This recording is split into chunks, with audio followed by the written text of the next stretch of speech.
So this is a little bit different system, isn't it?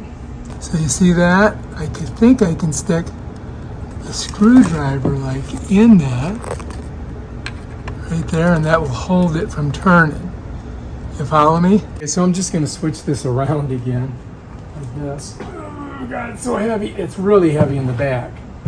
Okay, I got to lock that down with a screwdriver. You guys can see right here, I've got to get that screwdriver right in there, and I've got a small one that I can use, and I think I can spin this just a little bit, and I can get that screwdriver in there like that, and that should hold that armature from moving. You follow me?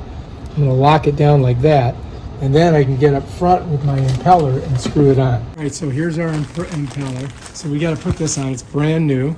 Here's our old one. You can see how it's all worn out on here, and that's from rubbing against that brass.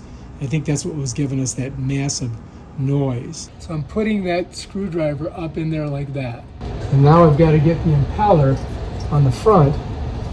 I'm going to set her on there, and I'm going to go clockwise. And I'm going to do it just to hand tighten it. You follow me?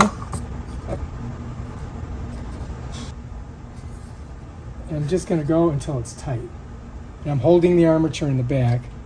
And that should be it, man. We should be on there. We should be good. Now we just got to put our impeller on there. I mean, this is the, I forget, this is the impeller, or I forget what they call them. Anyway.